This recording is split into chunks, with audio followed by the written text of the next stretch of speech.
Oi pessoal, tudo bem? Vamos continuar lendo Ave Cristo, esse livro psicografado por Chico Xavier, ditado pelo Emmanuel.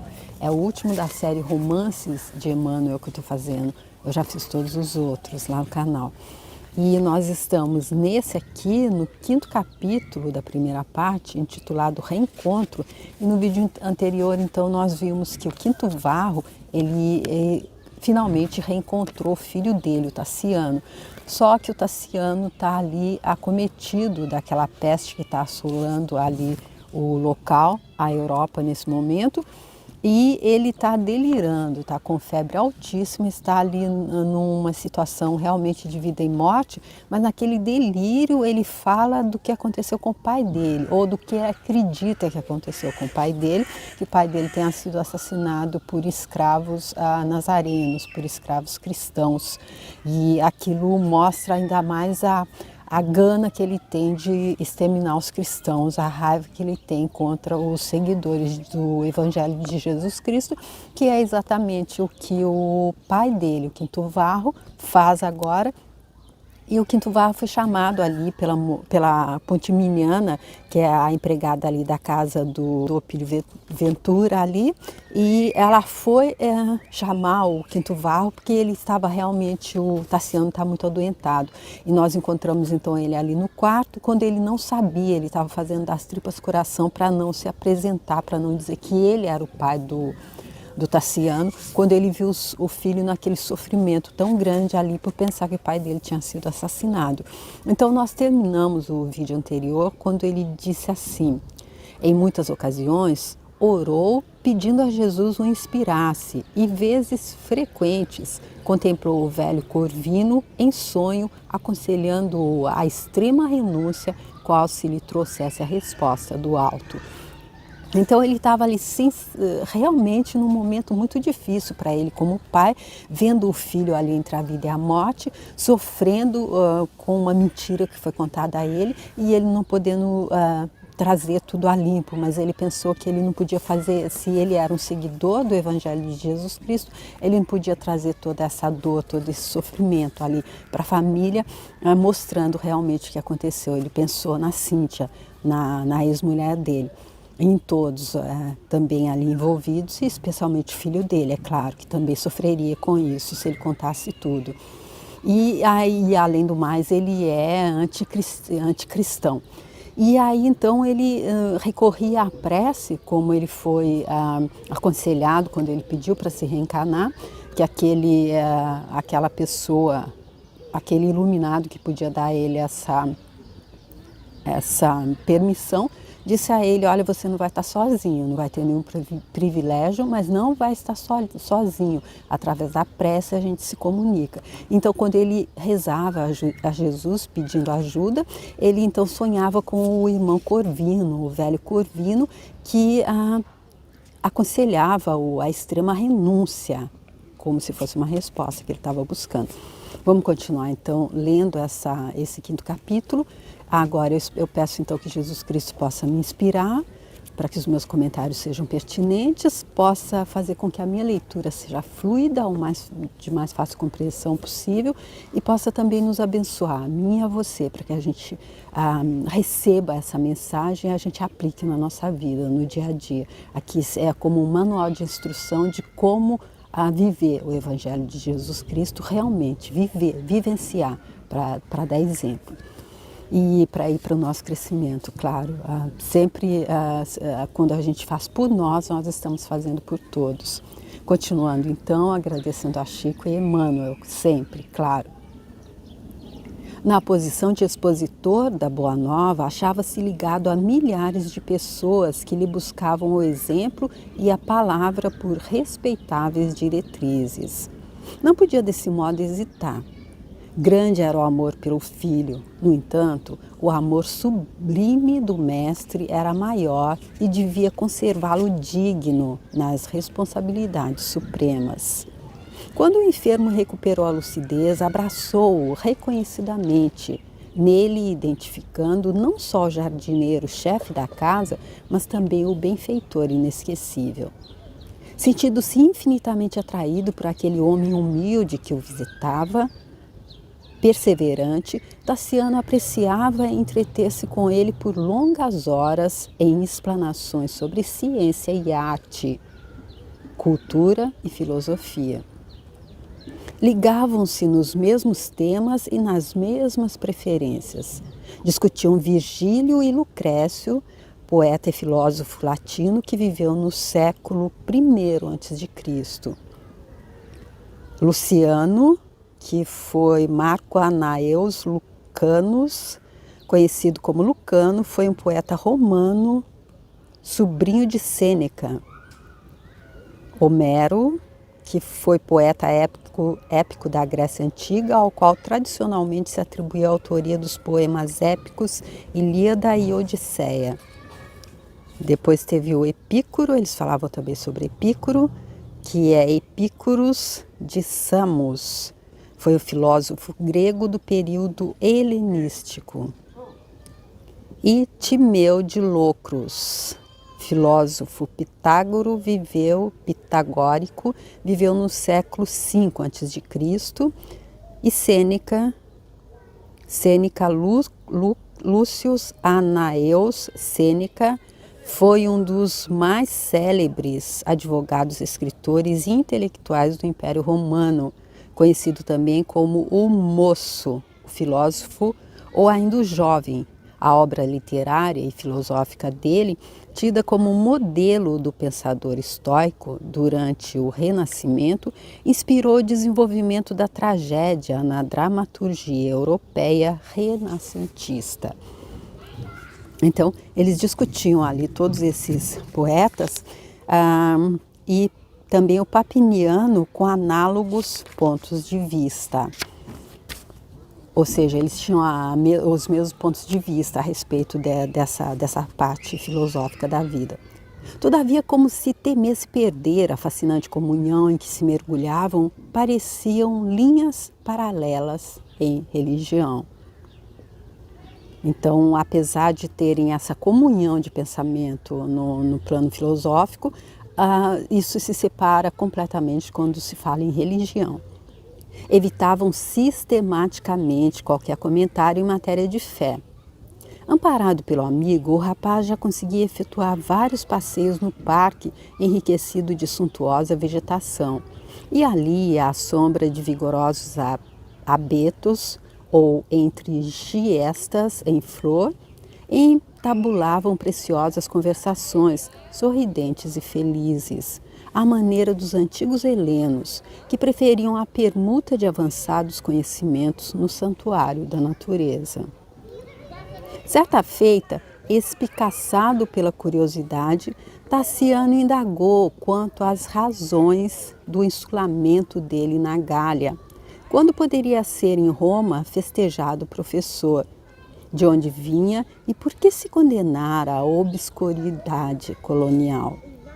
Relutante, Corvino confessou que nascera na metrópole dos Césares, mas apaixonara-se pelo serviço junto à comunidade gaulesa e vira-se preso por fortes laços do coração. Que trabalho, contudo, encarcerar-te-ia em Lyon a ponto de esquecer-te? Perguntou o jovem com espontâneo carinho. Admito que os herdeiros da glória patrícia não deviam abandonar a educação aos escravos. Um egípcio ou um judeu não podem produzir os pensamentos de que crescemos para a garantia da grandeza imperial. Esse aqui, então, é o filho dele ali, Taciano, falando. Já como é que ele podia ter deixado tudo isso e estar ali se esquecendo e mostrando ali o pensamento dele, que um egípcio ou um judeu não podem produzir os pensamentos de que crescemos, de que carecemos para a garantia da grandeza imperial. Sim, sem dúvida, concordou o amigo bondoso. Entretanto, acredito que também as províncias nos reclamam acurado interesse. O mundo está repleto de nossos legionários. Possuímos forças incoercíveis de civilização em todas as frentes. Nossos imperadores podem ser proclamados em variadas zonas da terra. Em razão disso, não podemos olvidar a necessidade de instrução em todos os setores. E o Corvino, o pai dele, então, o Quinto Varro, vem aí com essa visão holística, com essa visão ampla de tudo, sem separação e sim união. E sorrindo acentuou: por este motivo converti-me em mestre escola. Tassiano partilhou-lhe o bom humor. Nesse instante, uma ideia nasceu no cérebro de Varro. E se lhe trouxesse as crianças para uma visita de amor? Não seria a maneira mais segura de tocar-lhe o coração para o departamento evangélico? O rapaz poderia ignorar-lhe a condição para sempre, mas seria justo não convidá-lo para o banquete da luz divina? Quem adivinharia as vantagens de semelhante realização? Pela inteligência de que se mostrava portador, o filho naturalmente impusera-se na família. Percebia-se logo que as opiniões dele se faziam respeitáveis. Apesar de extremamente jovem, era senhor das próprias convicções. Um cântico infantil conseguiria de certo sensibilizá-lo. Tassiano provavelmente se inclinaria a estudar as lições de Jesus se os meninos lhe alcançassem as cordas da alma. Então aqui surge ali na mente do Varro como é que ele poderia estar despertando então o filho dele, o Tassiano, para as verdades que ele tinha ali como certas, que é o Evangelho de Jesus Cristo, de quem do que ele não quer nem ouvir falar. Ele pensou, quem sabe se ele trouxer os meninos, as crianças ali então, porque ele acredita que o Tassiano, ele não está sendo levado, ele não comprou um pacote pronto, pegou porque a mãe dele ensinou assim, porque o pai adotivo dele assinou assim, o padrasto dele ensinou assim. Ele sabe, apesar de extremamente jovem, é senhor das próprias convicções. Então, quem sabe ele não conseguiria ser desperto ali no íntimo da alma dele para as verdades de Jesus Cristo. Vamos ver se é isso que acontece? Depois da reflexão de segundos, dirigiu-se ao convalescente de olhos iluminados por secreta esperança e indagou como receberia ele a saudação dos pequeninos de que se erigira guardião. O pupilo de Veturo não regateou encômios à ideia. Sentir-se-ia muito feliz com a homenagem, declarou. Sempre admitira que o futuro pertence à criança. A civilização romana, a seu ver, não podia descurar-se da preparação juvenil. No dia previamente marcado, o próprio Tassiano, com auxílio de Alésio e da mulher, organizou na encantadora Praça das Rosas Rubras deliciosa criação de Corvino, ou nessa praça que então foi uma deliciosa criação de Corvino, o ambiente festivo da recepção. Cestos de frutos e cântaros com abundante previsão de sucos de uva foram artisticamente espalhados entre os bancos de mármore. O corpo musical da herdade, constituído por escravos jovens, foi trazido à reunião. Garbosos moços impunham liras e alaúdes, tambores e sistros, improvisavam melodias alegres, ou improvisando melodias alegres.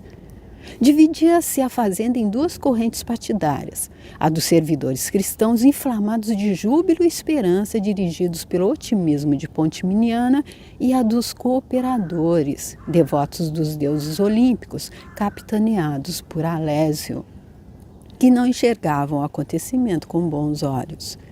De um lado surgiam preces e sorrisos de fraternidade, mas de outro apareciam impropérios e rostos sombrios. Com a sabedoria do apóstolo e com a ingenuidade da criança, o irmão Corvino penetrou o recinto perfumado, conduzindo 3 dezenas de petizes em singela apresentação. Orientados pelo mentor, chegaram cantando um hino simples que exprimia caricioso voto de paz. Companheiro, companheiro, na senda que te conduz, que o céu te conceda a vida, as bênçãos da eterna luz. Companheiro, companheiro, receba por saudação nossas flores de alegria no vaso do coração. As vozes humildes assemelhavam-se a um coro de anjos que o bosque recebesse pelas asas do vento. Tassiano acolheu bondoso a colmeia infantil. 2 bailarinos executavam números cômicos enquanto a petizada se ria feliz. Alguns jogos inocentes foram postos em prática. 6 meninos recitaram poesias de nobre delicadeza por meio de monólogos e diálogos que encantaram a assembleia, da qual constavam muitas dezenas de escravos em trajes festivos. Em certo momento, Tassiano tomou a palavra referindo-se aos ideais da pátria e da raça no engrandecimento da humanidade. Logo após, a merenda farta espalhou o contentamento culminante. O prestimoso jardineiro que se fizera o afortunado credor de tantas atenções trouxe ao jovem Patrício o menor da turma. Era Silvano, um menino de 5 anos apenas, filho de um legionário que morrera no porto. A desditosa viúva, atacada pela peste, confiara-lhe o garoto semanas antes. Tassiano abraçou-o com sincera ternura, dirigindo-lhe a palavra carinhosamente. O irmão Corvino declarou que lhe cabia providenciar o regresso das crianças e por isso designava Silvano para dizer uma prece pela felicidade do anfitrião. O pequeno submisso, trocando jubiloso olhar com o orientador, procurou o centro da praça. O momento era de extrema expectativa. Todos os circunstantes entreolharam-se aflitos. O pupilo de Veturo acompanhava a cena sorridente, certo de que seria lembrado numa oração comum às divindades. O pequeno, de cabeça erguida ao céu, como um soldadinho triunfante, começou a falar comovidamente. Jesus, nosso divino mestre, ajuda-nos. Nesse instante, porém, súbita palidez cobriu a face do moço Patrício. A fisionomia dantes calma e educada tornou-se-lhe irreconhecível. Feroz expressão eclipsou-lhe a alegria. Repentinamente convertido numa fera humana, rugindo cólera, clamou terrível. Abaixo os nazarenos, abaixo os nazarenos! Maldito Corvino, que desgraça! Quem se atreveu a introduzir cristãos em minha casa? Farei justiça, acabarei com esta praga. Penosa surpresa dominou o recinto. Então nós vimos que a ideia ali do Corvino parece que não deu certo aqui, pelo menos até estava tudo indo muito bem, apesar de haver 2 lados, como o Emmanuel deixou claro aqui, aqueles cristãos e aqueles, então, ali na mesma crença do Tassiano, aos deuses, que rendiam ali, então, homenagens aos deuses olímpicos, e havia já alguma coisa que a gente vê que alguma coisa poderia acontecer. Havia já alguma coisa ali nas entrelinhas, digamos, não é? Até que então o Corvino quis colocar realmente o que ele pensava que podia acontecer, que o Tassiano podia ser tocado pelo coração, ouvindo alguma coisa vindo de uma criança, e aí ele chama então esse menino para estar fazendo uma prece por ele, pelo Tassiano, só que quando ele ouve falar em Jesus Cristo, ele se transforma, repentinamente ele fica totalmente convertido numa fera humana. E vamos ver então qual foi a providência que ele tomou, o que será que aconteceu. Então deixo isso para o próximo vídeo que é então o 5º capítulo, intitulado Reencontro. Espero, se você gostou, se você quiser compartilhar esse vídeo, muito obrigada. Se você quiser deixar sua curtida também, eu te agradeço. E se quiser dar uma entrada lá no meu canal, que tem os outros vídeos dessa série Romances de Emmanuel, e tem também os outros livros lá. Estando lá, se você quiser se inscrever, eu também te agradeço muito. E até o próximo. Tchau!